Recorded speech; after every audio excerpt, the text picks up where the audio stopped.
Let's get ready to mortgage. He is the prince of programs, guru of guidelines, master of matrices. He puts the fun in funding.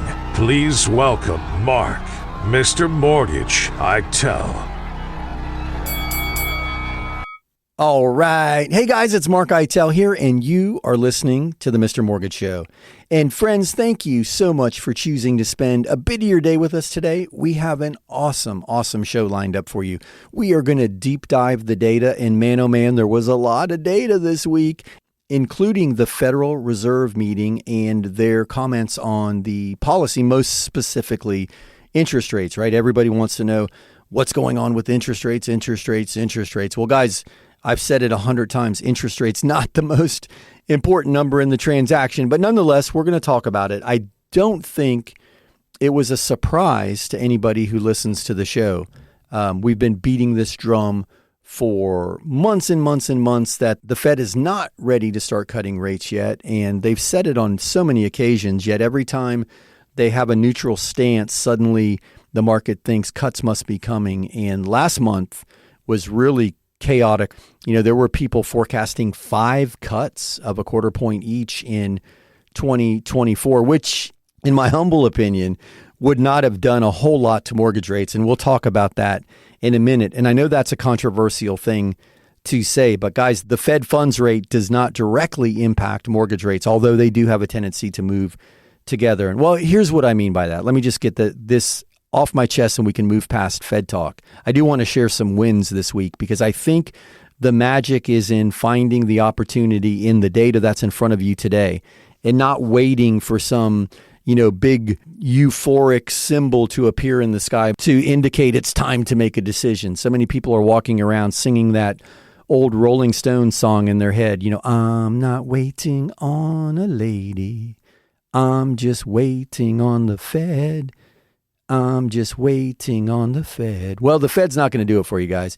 And here's what I mean by that. Last year, the beginning of 2023, the Fed funds rate was 1 full percentage point lower than it is at the beginning of 2024. Yet, the mortgage rates at the beginning of 2024 were almost the same as the beginning of 2023. Well, wait a minute. How is that, Mark?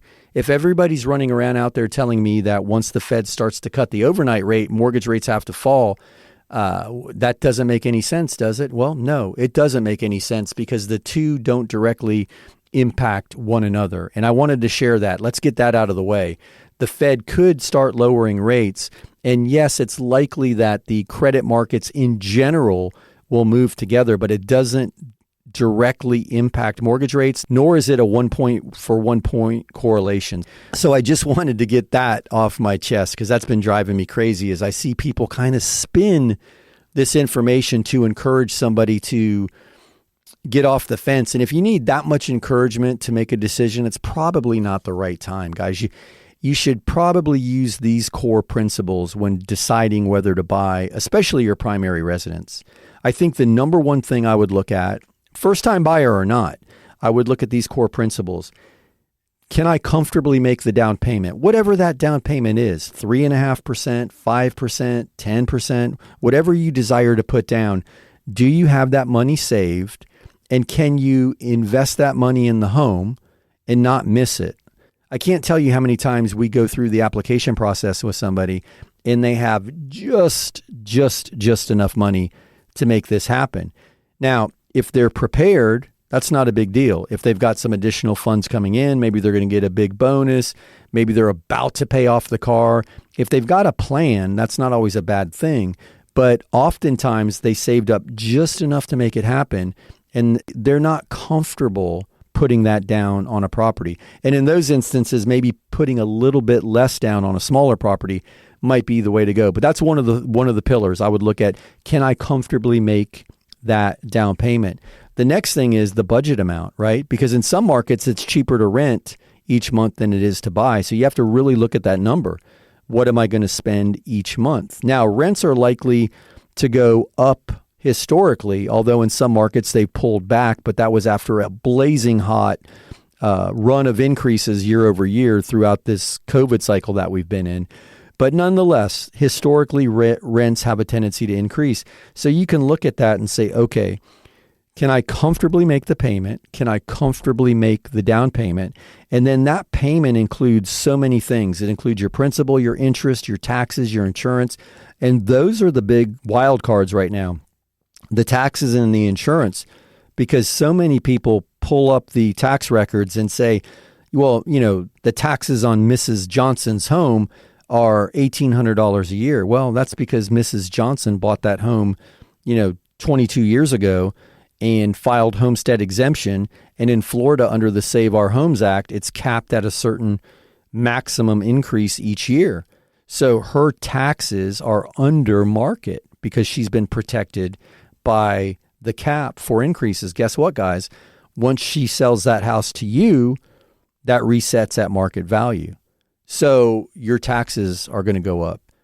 Insurance right now is a big, big wild card. I would definitely, if you're out there house hunting, make sure you have a recent and accurate insurance quote, because that number is getting big. We're talking to people all the time who are calling us saying, hey, can you give us an insurance review? We've got that service, Homeowners Insurance, HOI Policy Review.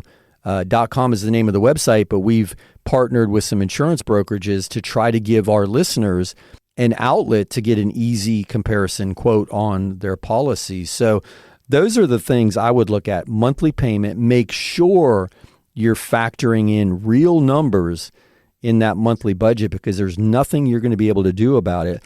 Next year, when those property values reset and the taxes adjust, or annually when you get that renewal letter from your insurance company saying, hey, your policy premium increased.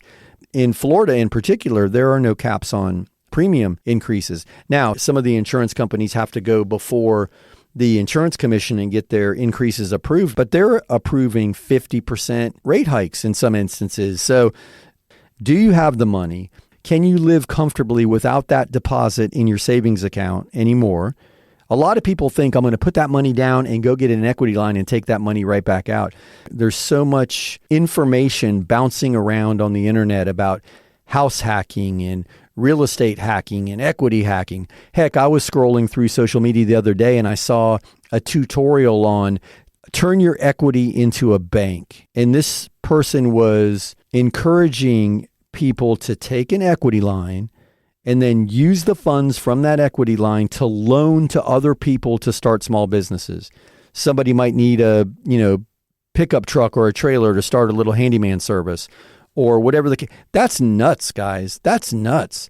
And they had this beautiful calculation how, if you're paying 8% in your equity line, but you're charging 12% in interest, you're making 4% on your money, plus your house. All of that sounds great in theory, but in theory can get you tripped up in a big, big way and in a big, big hurry. Guys, there's so much information running around out there. It's like a buffet. We've all been to a buffet, whether we'll admit it or not. At one time in our lives, we were at a buffet and we walked in and we said, oh my God, look at all this food. It looks beautiful. There's so much of it. But on closer inspection, it's really not that beautiful. And after tasting a bit of it, it's not really that good. And that's how I feel about a lot of the advice that's running around out there right now. Is it a good time to buy? Yes, isn't always the answer. Is it a good time to sell? Yes, isn't always the answer. Should I refinance and pay off all my debts? Yes, is not always the answer. We're in a jam. Should we do a reverse mortgage? Yes, is not always the answer. Should we listen to the Mr. Mortgage radio show and call or text in our questions when we're curious about these things? Yes. The answer to that question is always yes. Hey guys, you hear the music? You know what that means? That is my cue. We'll be back in a few. Sit tight on the other side of this short break. We'll be back with more of the Mr. Mortgage Show.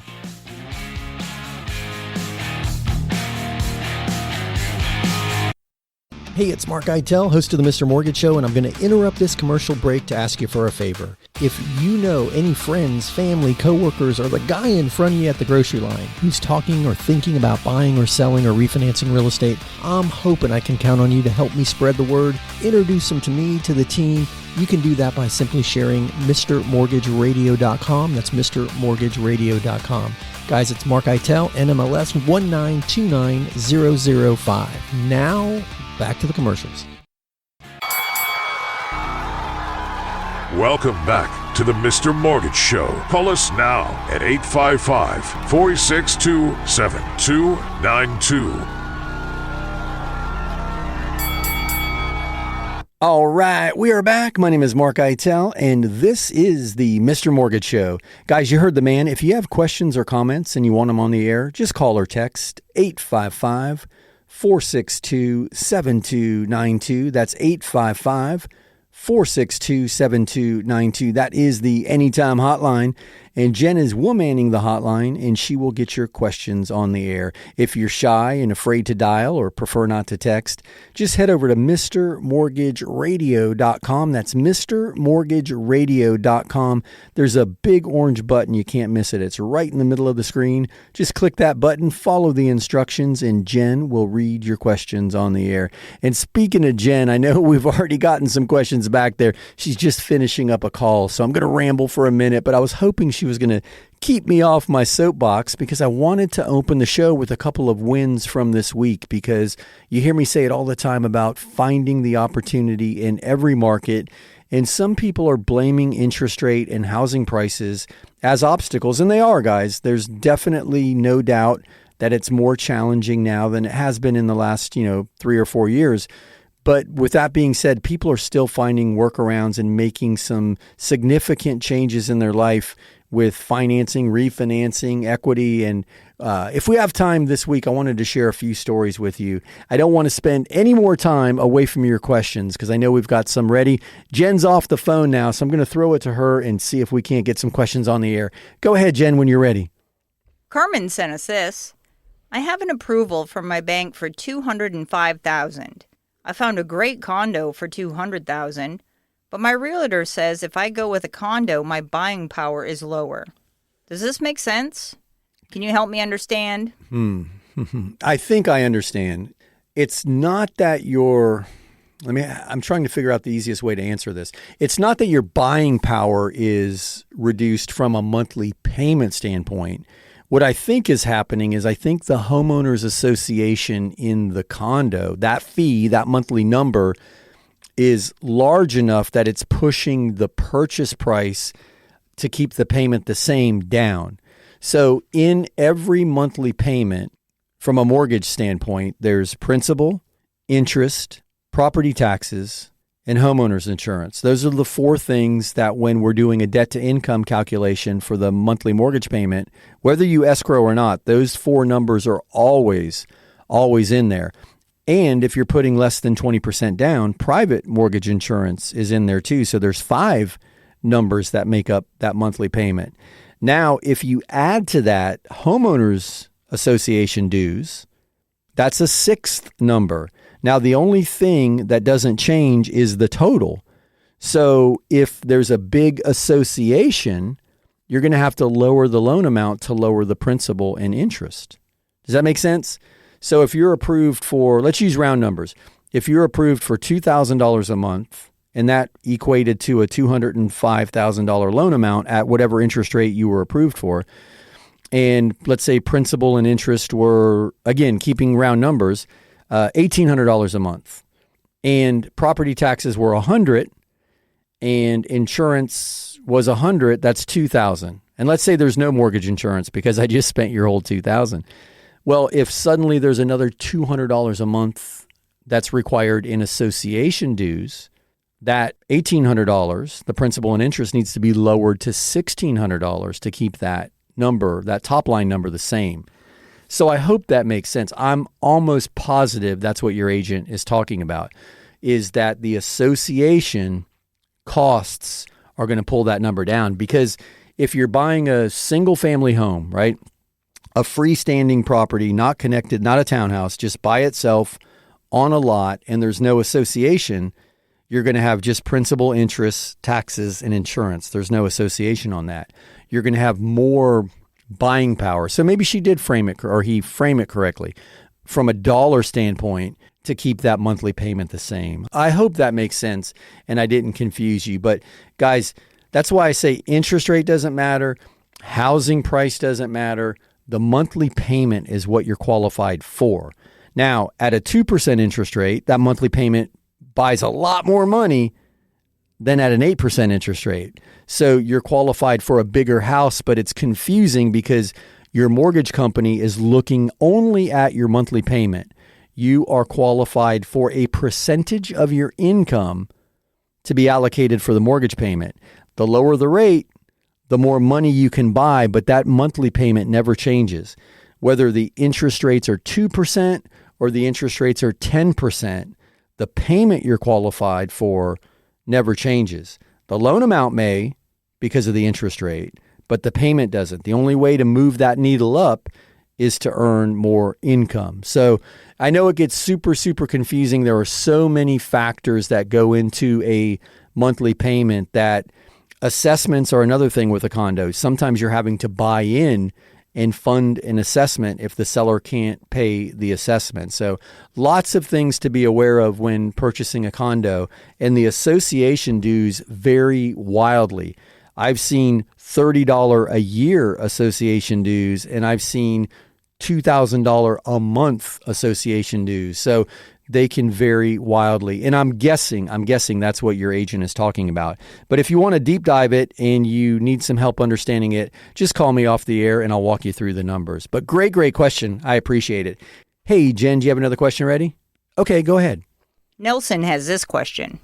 I'm really hesitant about buying right now. I keep hearing rates are coming down a lot this year.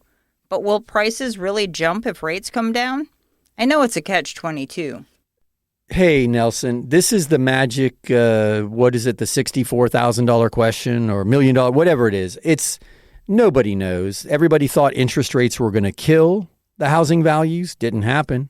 Property values are going. What did we say in the opening segment? We're up 5.1% year over year in the face of 8% interest rates twice.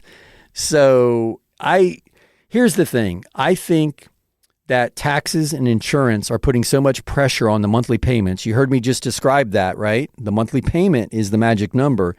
That as taxes and insurance eat up more of that monthly payment, there's less room for principal and interest. So I think interest rates would have to pull back considerably. Into the fours before we see a boom sparked by interest rates. That's my personal feeling on it. If that happens, then all of the people who have a load of equity can sell and move up or down and use that equity to put a big down payment down on the new higher priced house.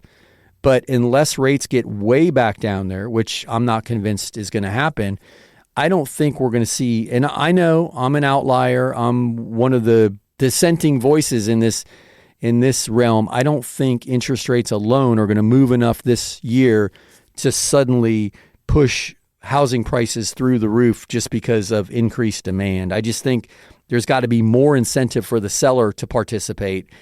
And that's what I mean when I just don't think that rates are going to move enough to make that happen. So if you're ready, now may be the time. But if you're that on the fence about it, it may not be the right time. And look at those things I talked about in the opening segment: down payment and monthly payment. Those are the deciding factors. So those should be the guiding principles. Hey guys, you hear the music? You know what that means? That is my cue. We'll be back in a few. Sit tight on the other side of this short break. We'll be back with more of the Mr. Mortgage Show.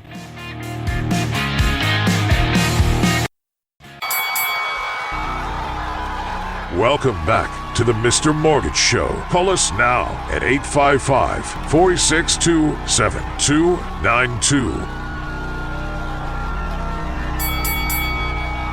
All right, we're back. My name is Mark Eitel, and you are locked and loaded with the Mr. Mortgage Show. Guys, thanks for hanging out with us today. We are having a blast. We covered some data, we're answering some questions, and we're going to keep this thing rolling. Guys, if you have questions or comments, just call or text 855-462-7292. That's 855-462-7292. That is the Anytime hotline.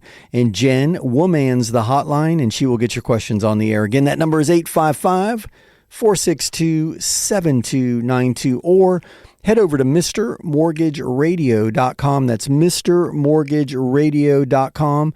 And right in the middle of the page is a big orange button. You can't miss it. It says, get your questions on the air. Click that button, follow the instructions, and Jen will read your question on the air. But guys, we've had some good ones so far. Let's keep them rolling. Jen, are you ready back there? All right, fire away. Here's one from Carlos. I'm talking to my parents about a reverse mortgage. I know it will really help them, but they think this will prevent them from leaving the house to me when they die. Is this true? Hey, Carlos, this is a great question, my man. I really, really appreciate this one. That is one of the biggest common misconceptions around the reverse mortgage. So I want to touch on a couple of things here, but let me start by answering your question. No, it will not prevent them from leaving you the property when they pass. Now, when you inherit the property, there'll be a lien on it like any other mortgage lien. You can pay that lien off and keep the property. You can refinance it into your name, or you can sell it and then just pocket the equity. So huge misconception around the reverse mortgage. A lot of people think they sign their house over to the bank and the bank then lets them live in it until they die. And then the bank takes the property and the kids get nothing. That's not the case. So your parents will not be prohibited from leaving you the property when they pass just because of the reverse mortgage. So I really want to hit that one home because that's a big misconception. And I want to congratulate you on being proactive. I can't tell you how many times it's the children who stand in the way of the parents because they don't want any encumbrances on that equity. They want their parents to spend every other penny before they touch that equity because they're being greedy. They want as much inheritance as possible, forgetting that it's their parents' equity. Their parents made the hard decisions. Their parents made the monthly payments. Their parents did the right things to build that equity up. And then suddenly the kids are, clamoring for them to figure out a way to sell the car and start Ubering instead of, taking the reverse mortgage. Now, having said that, the reverse mortgage is not always the answer. It's not right for everybody. I say it all the time. It's just a tool. A hammer is a tool, right? I use this analogy all the time because I think it's pretty clear. A hammer is a tool, and a hammer can be used to build a house, and a hammer can be used to tear a house down, the very same tool. And it depends on your intent and your skill and the knowledge that you have and how to use the tool. One of the good things about the quote unquote new reverse mortgage, because there were significant rule changes, the product was wildly abused in the past and people did get hurt. But a lot of the new rule changes were designed to prevent that. One of which is a full counseling required so that the borrower, in this case your parents, have a complete understanding of what they're getting themselves into. And it's an unbiased third-party counseling service. It's not the lender. Has nothing to do with, it's a third-party approved counseling service that they have to go through. And they get a certificate at the end of the counseling, and then they're eligible to start the application process. So I wanted to throw that in there because it's very, very different. But here's the thing. Here's a place I want to congratulate you. A lot of times the parents are hesitant to take a reverse mortgage because they want to leave their kids as much equity as possible, especially the greatest generation, right? The World War II generation. And they're hesitant to put a lien on the property and spend some of that equity because, again, they want to leave as much as, and I think that's awesome. I commend them for what it's wonderful that they want to do that. I mean, even at this stage in life, they're still trying to take care of their kids. That's something to be very proud of and thankful for if these are your folks. But here's the thing. Oftentimes, the children, the adult children, are helping the parents financially anyway. I talked to a couple who are helping to the tune of about $3,000 a month. Well, $3,000 a month is $36,000 a year. And the mother-in-law, the husband's mom, is super hesitant to do this because she's got a nice amount of equity and she wants to leave it all to her son and daughter-in-law. And she's very proud about that. But every year that they live in the circumstances that they're currently living in, the children are spending $36,000 a year to help their folks. So they did the math and said, listen, at this point, we're just going to get a percentage of our money back anyway, Mom. We don't need the money. We don't want the money. We want you to be comfortable living the remainder of your life. And Mom was relieved because she felt more guilt about getting help from the kids than she did about not leaving them the big estate. So I commend you for being willing to have the conversation with your folks. It's not easy, especially when you're the child and you stand to inherit this equity and you're willing to look past that and do the right thing and help your parents make the best decision for themselves. So great question. They will not be prevented from leaving you the property. You'll just have to satisfy the lien, and whatever equity is remaining will be yours. So great question, my man. I appreciate that one. Hey, Jen, let's get another question on the air. Erica sent this question. This may be a dumb question, but I found a house on Zillow, and it says something about FIRPTA. I Googled it, but I'm more confused than ever before. Will this hurt me later when I sell the house?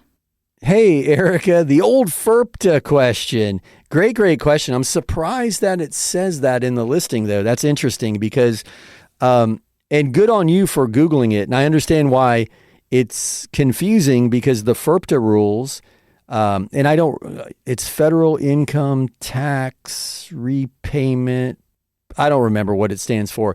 What FIRPTA is, guys, if a foreign citizen owns a property, and they sell that property, the FIRPTA rule, if you will, requires the title company to hold a percentage of the proceeds back in escrow to make sure the taxes get paid. Because a foreign person is likely going to have taxes due on any profits. And if they're a foreign citizen that has no ties to the U.S. and they just cash that check, Uncle Sam is unlikely to get his money. So FIRPTA was enacted. Maybe that's what it is. Foreign Income Tax something Protection Act. I don't remember. I'll have to look it up. So it has nothing to do with you and it has nothing to do with the property. That's a great question. No, FIRPTA is not going to negatively impact the next transaction. Assuming that you are a U.S. citizen, the property, when you sell it, will be a normal transaction. And if there are taxable proceeds, you'll get them at closing, but you'll be required to file your taxes just as you normally would. So great question. I was going to brag about the big brain on Mr. Mortgage for knowing FIRPTA, but then I couldn't remember what the acronym stands for. So maybe at the break, I'll look it up if I have a second. Guys, you hear the music, you know what that means. That's my cue. We'll be back in a few. Sit tight on the other side of this very short break. We'll be back with FIRPTA and more of the Mr. Mortgage Show. So you think interest rates have gotten too high to refi? Well, not so fast. There are several reasons people refinance. One is to lower their rate, that's for sure. But there are many other reasons. Debt consolidation, unexpected medical bills, home renovation. I even know of one guy who refinanced his house so he could buy his mistress a condo. But let's get back to debt consolidation for a minute. I'm working with a client now. His name is Ben. He's in Palm City. And Ben is going to refinance, pull some cash out, pay off 2 truck payments, as well as a host of credit cards. He's going to use a loan program called the REC Refi to reduce, eliminate, and consolidate his debt. So yes, his mortgage interest rate is going to go up a bit, but he's going to reduce his monthly expenses significantly. So if you'd like to learn more, you can find us online at Mr. Mortgage Radio. That's MrMortgageRadio.com. Welcome back to the Mr. Mortgage Show. Call us now at 855-462-7292. All right, we are back. My name is Mark Eitel, and you are listening to the Mr. Mortgage Show. And we appreciate your company and your participation. If you have questions or comments, just call or text 855-462-7292. That's the Anytime hotline, 855-462-7292. And as always, Jen is womaning the hotline, and she'll get your questions on the air. If you prefer, you can head over to MrMortgageRadio.com. That's MrMortgageRadio.com. Right in the middle of the page is a big orange button that says Get Your Questions on the Air. Click that button, follow the instructions, and Jen will read your question on the air for you. All right, guys, I am going to throw it right back to her and keep this rolling. We've had some great questions so far. Go ahead, Jen. Billy emailed this one. I'm looking at a 2015 double wide on 2 acres. Is it possible to get a normal mortgage on a mobile home? It's not in a trailer park. Hey, Billy, this is a great question, my man. Yes, you can get a variety of loan programs. So there was a little bit of confusion because during COVID, there were some restrictions, not guideline changes, but temporary overlays, which are just what they sound like. They're more restrictive temporary policy changes. And I don't know why, but for some reason, mobile homes fell into that category. So for a minute there, it was a challenge to get a traditional mortgage on, especially single wides. But anyway, USDA, if it's in the rural area, and there's an easy way to look that up on the map, VA, conventional, and FHA all provide normal 30-year mortgages, what you would consider a quote-unquote traditional mortgage on a manufactured home. Now, here's the caveat. It's technically June of 1976. I prefer to say 1977. It's just easier. Or newer. If it's newer than 1977, all those mortgage programs are available if you own the dirt and it meets all of the other requirements. So I would encourage you to explore it because there are a variety of mortgage programs available. Here's the exciting thing. There are now mortgage programs available for older units. And that was a big challenge in buying older manufactured homes in the past, was that prior to that 1976 date, June 1st, 1976, there was no financing available. Well, that's changed. It's not a quote-unquote conventional loan.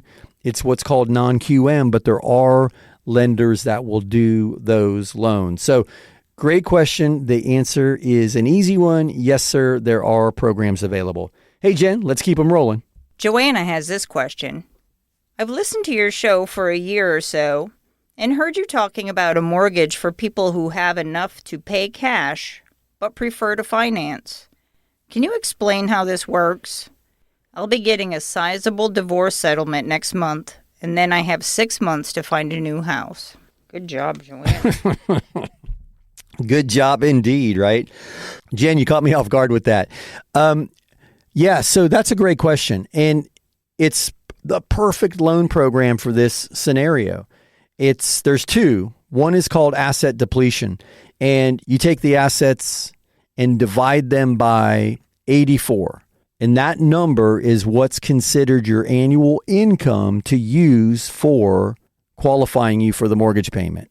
So asset depletion income calculation is what's used in these scenarios. There's another loan program, and the underwriting is pretty basic. If you have the credit and you meet all the requirements, if you've got enough to pay cash, they'll loan you a certain percentage of it. But most of the time when I get this question, we're talking about that asset depletion model. The most aggressive asset depletion models out there will let you divide that total sum by 60 months. Most by 84, and then the most conservative ones are for the loan term, either 180 or 360. But the answer is the asset depletion loan, and it's an easy calculation. But I hope that helps. If you want to talk it through off the air, just give me a call. I'll walk you through the calculations, and we can do it specific to your scenario. So great question. Thank you so much for that one. Hey, Jen, throw me another one. Chad sent this. I've heard people say the reverse mortgages can lead to foreclosure because the loan balance keeps growing. But is that really how it works? Can we go into foreclosure with a reverse mortgage? Hey, Chad, another great reverse mortgage question and another misconception. So, no, you can't go into foreclosure if your loan balance exceeds your property value. One of the very cool features of the reverse mortgage is it's non-recourse in that sense. So if property values plummeted or you outlive the projections and the balance grows to a point that it's now more than the property value, that's fine. You can continue to stay there. Foreclosure can't be enacted based on that value to loan balance equation. Now, to answer the other question, yes, you can be foreclosed on with a reverse mortgage. Now, it's not for not making monthly payments because no monthly payment is required. That one big payment is due at the end. And it's not for the loan balance growing more than the value of the property. A foreclosure in the reverse mortgage world would come from not paying the property taxes, perhaps not adequately maintaining the property, and not keeping adequate homeowners insurance on the property. So taxes and insurance and maintenance are still required to be upkept from a monthly payment standpoint with a reverse mortgage. And that's on you to pay that because you're not making a monthly payment that has taxes and insurance escrowed. So just know that, because a lot of people out there, especially on social media, you see the videos popping up, you'll never make another mortgage payment. Well, that's not really true. You make one big payment at the end. You don't have to make monthly payments, but you do have to pay your taxes and you do have to pay your insurance and you have to keep the property maintained. You know, you can't have a bunch of code enforcement violations and a leaky roof. So, Chad, great question. I appreciate it. I welcome the opportunity to talk to you more about it off the air. Should you wish, just give us a call if you need any more information about that. Appreciate that one. Hey, Jen, do you have another one? Okay, go ahead. Leanne sent us this. I have a basic understanding of a 1031 exchange when selling. But can we sell an apartment building and buy an office building? The question is, can we go from residential to commercial? Yeah, this is an easy question. You can do that. You can go from residential to commercial. So great question. And guys, if you're out there and you're curious what a 1031 exchange is, it's a tax deferment strategy. So if you buy a fourplex and you sell it and you've got a lot of profit in it, right? It's worth a lot more now. You can escrow the proceeds. You have a certain amount of time to identify a new property and close on it, and then use those proceeds to buy the new property. And a lot of people will use the 1031 exchange strategy to keep moving up bigger properties up the property ladder. So if you bought a property with 20% down and you owned it for 10 years and now you have 50% equity, so you've got a nice chunk of money and you take that 50% and you put it down on a piece of property, it might only represent 15 or 20% down on the new property, but it's a larger property, larger loan amount. And then you 1031 exchange that when you sell it into another property. You're basically buying the cash flow and deferring the taxes until the ends. But great question. I appreciate that one. Hey, Jen, let's try to get another one in. This one is from Brian. I received a loan quote from an online lender, and I'm very confused by all the fees. The rate seems okay, but I didn't expect all the other costs. What should I be looking for to know if I'm getting a fair deal? Hey, Brian, that's a great question. I hear the music, so I'm going to try to make this quick. And we did change the name to Online Lender because I want to stay out of court and not use their name on the air. But anyway, look at the origination points. What are you paying? How much are you being charged? And does it correlate to that interest rate? Because sometimes paying 2 or 3 or 4 points to get that vanity rate just doesn't make sense mathematically. And guys, a point is 1 full % of the loan amount. So those fees add up in a hurry. But we have the loan review, fee sheet review service for all the listeners. Guys, go to MrMortgageRadio.com and check out fee sheet review. I'll be happy to walk through those numbers with you. So great question. I'm sorry we're running out of time though. Guys, you hear the music? You know what that means? We have wrapped up another week of the Mr. Mortgage Show. Man, oh man, where does time go? We always have so much fun with you on the air. If you need us when we're not on the air, head over to MrMortgageRadio.com. That's MrMortgageRadio.com. Hey, one more time for the kids in the back, MrMortgageRadio.com. All right, guys, Jen and I will be back next week here, same time, same station.